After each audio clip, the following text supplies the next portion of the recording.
ഇത് നമ്മളെ ഇൻക്യുബേറ്ററിൽ വെച്ച കോഴിമുട്ടയുടെ അവസ്ഥയാട്ടോ. ഈ ഒരു അവസ്ഥ ഒട്ടും പ്രതീക്ഷിക്കാത്ത ഒരു സംഭവമായിരുന്നു. ഇതുവരെ സംഭവിച്ചിട്ടില്ല. ഹായ് ഫ്രണ്ട്സ്, നമ്മുടെ 3 സ്റ്റാർ ഫാമിലിയിലെ പുതിയൊരു വീഡിയോയിലേക്ക് ഏവർക്കും സ്വാഗതം. അപ്പോൾ ഇന്ന് നമ്മൾ ചെറിയൊരു വീഡിയോ ആയിട്ടാണ് വന്നിരിക്കുന്നത്. അപ്പോൾ എല്ലാവരും ആഗ്രഹമാണ് കോഴി വളർത്തണം, അല്ലെങ്കിൽ വീട്ടിലിരുന്നിട്ട് എന്തെങ്കിലും ഒരു വരുമാനം ഉണ്ടാകണം എന്നൊക്കെ. അപ്പോൾ അങ്ങനെ ഞാനും വിചാരിച്ചിട്ടാണ് നമ്മൾ കോഴി വളർത്താനൊക്കെ തുടങ്ങി. പിന്നെ കുറേ കോഴിമുട്ടയൊക്കെ കിട്ടിയപ്പോൾ ഒരു ചെറിയൊരു ഇൻക്യുബേറ്ററൊക്കെ വാങ്ങിയത്. അപ്പോൾ ഞാൻ സ്റ്റാർട്ടിങ്ങിൽ വാങ്ങിയൊരു ചെറിയൊരു ഇൻക്യുബേറ്റർ കേട്ടോ. ഒരു 30 കോഴിമുട്ടയൊക്കെ വെക്കാൻ പറ്റുന്നൊരു ഇൻക്യുബേറ്റർ ആയിരുന്നു. അപ്പോൾ ഞാൻ കുറേ കാലത്തിന് ശേഷം നമ്മൾ കുറച്ച് കോഴിമുട്ട വെച്ചിട്ടുണ്ടായിരുന്നു. അപ്പോൾ അതിൽ ഞാൻ 2-3 ദിവസം കഴിഞ്ഞിട്ട് നമ്മൾ ഇൻക്യുബേറ്ററിൽ കോഴിമുട്ട വെച്ചാൽ ഒരു 3-4 ദിവസം ആകുമ്പോഴേക്കും ഞാൻ ഒരു ക്യാൻഡിഡ് ടെസ്റ്റൊക്കെ ചെയ്ത് നോക്കും. കുഞ്ഞുണ്ടെങ്കിൽ നമുക്ക് പകരം ഞാൻ വേറെ കോഴിമുട്ട വെച്ച് കൊടുക്കുകയും അങ്ങനെയൊക്കെ ചെയ്യാറുണ്ട്. അപ്പോൾ അതിൽ കണ്ട ഒരവസ്ഥയാട്ടോ ഈ ഒരു കാഴ്ച. അപ്പോൾ ഞാനൊരു 4 ദിവസമൊക്കെ കഴിഞ്ഞ് ക്യാൻഡിഡ് ടെസ്റ്റ് ചെയ്താൽ ഞാൻ പകരം നമുക്ക് കുഞ്ഞില്ലെങ്കിൽ അല്ലെങ്കിൽ ഒരു ഭ്രൂണമില്ലാത്തൊരു കോഴിമുട്ടയാണെങ്കിൽ അത് ഒഴിവാക്കിയിട്ട് വേറെ കോഴിമുട്ട വെച്ച് കൊടുക്കുകയാണ് ചെയ്യൽ. അപ്പോൾ അതിൽ ഉണ്ടായിരുന്ന ഒരവസ്ഥയാട്ടോ ഈ കാണുന്നത്. അപ്പോൾ നമ്മളൊരുവിധം കോഴിമുട്ട പൊട്ടിച്ചപ്പോഴൊക്കെ അതിൽ നമുക്ക് കുഞ്ഞുങ്ങളെ കാണാൻ പറ്റി. പക്ഷേ നമ്മൾ ഒട്ടും പ്രതീക്ഷിച്ചില്ല. എനിക്ക് ഇതേപോലെ ഒരു അനുഭവം ആദ്യമായിട്ടാട്ടോ ഇങ്ങനെ. അപ്പോൾ നമ്മൾ ക്യാൻഡിഡ് ടെസ്റ്റാണ് നമ്മൾ കോഴിക്കുഞ്ഞുണ്ടോ എന്ന് നോക്കാൻ വേണ്ടിയിട്ട് നോക്കുന്നത്. അപ്പോൾ അതിലൊക്കെ ഭ്രൂണം ഡെവലപ്പ് ആയിട്ടുണ്ടായിരുന്നു. പക്ഷേ ഞാൻ കുറച്ച് സമാധാനിച്ചിട്ടുണ്ടായിരുന്നു. അപ്പോൾ കുറേ ആയി നമ്മുടെ കോഴികളൊക്കെ മുട്ടയിടാണ്ടായിട്ട് അങ്ങനെ ഇട്ട്. പിന്നെ എനിക്ക് കോഴിക്കുഞ്ഞിനെയൊക്കെ എനിക്ക് ഭയങ്കര ഇഷ്ടമാണ്. അപ്പോൾ നമ്മൾ കോഴിക്കുഞ്ഞിനെ വിരിയിപ്പിക്കാമല്ലോ എന്ന് വിചാരിച്ചിട്ടാണ് ഞാൻ ഇൻക്യുബേറ്ററിൽ വെച്ചത് കേട്ടോ. നമ്മൾ പൊരുത്തമായിട്ട് നമ്മൾ കോഴികൾക്ക് വെച്ച് കൊടുക്കാതെ ഇൻക്യുബേറ്ററിൽ വെച്ച്. പക്ഷേ അങ്ങനെ എനിക്ക് സംഭവിച്ചതൊക്കെ ഇതാക്കുന്നത് ഇതേപോലെ തന്നെയാണ് കേട്ടോ.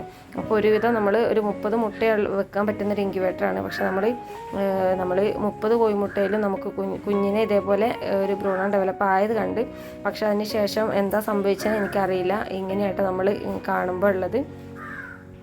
ഇപ്പോൾ നമ്മൾ ഇൻക്യുബേറ്ററിൽ കോഴിമുട്ട വിരിയിപ്പിക്കാറുണ്ട്. എന്നാലും ഒരു 30 കോഴിമുട്ട വെച്ചാൽ നമുക്കൊരു 26-27 കോഴിമുട്ടയെങ്കിലും ഇതിൽ നിന്ന് നമുക്ക് കുഞ്ഞുങ്ങളെ കിട്ടാറുണ്ട്. ഇനി നമ്മളെ ഇൻക്യുബേറ്ററിൻ്റെ പ്രശ്നമാണെന്ന് അറിയില്ല. എന്തായാലും ഈ ടെമ്പറേച്ചർ റെഡി ആണെങ്കിൽ നമ്മൾ കോഴിമുട്ടയൊക്കെ ഒരുവിധമൊക്കെ നമുക്ക് ക്യാൻഡിഡ് ടെസ്റ്റ് ചെയ്യുമ്പോൾ നമുക്ക് കിട്ടാറുണ്ട്.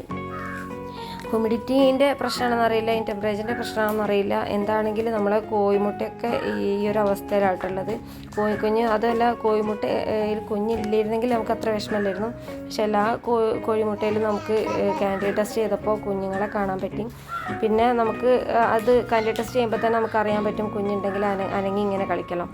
അപ്പോൾ നമ്മൾ കോഴിമുട്ടയൊക്കെ പൊട്ടിച്ച് നോക്കിയപ്പോൾ ഇതാട്ടോ ഈ അവസ്ഥ. ഭയങ്കര വിഷമം തോന്നി ആദ്യം തന്നെ കണ്ടപ്പം.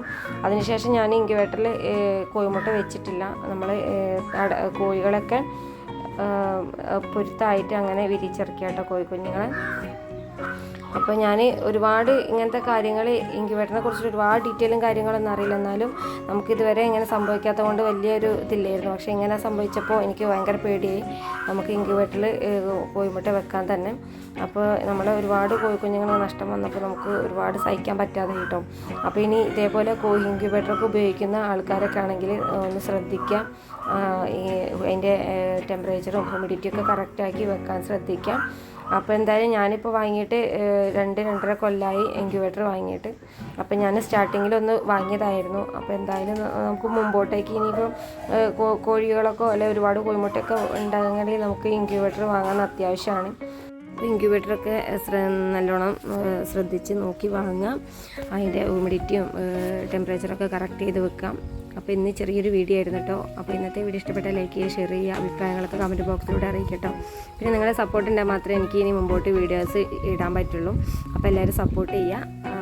പിന്നെന്താ, അപ്പോൾ ആദ്യമായിട്ട് നമ്മളെ ചാനൽ കാണുന്നുണ്ടെങ്കിൽ സബ്സ്ക്രൈബ് ചെയ്ത് സപ്പോർട്ട് ചെയ്യാൻ മറക്കരുത്. അപ്പോൾ പുതിയൊരു വീഡിയോ ആയിട്ട് അടുത്തൊരു വീഡിയോ.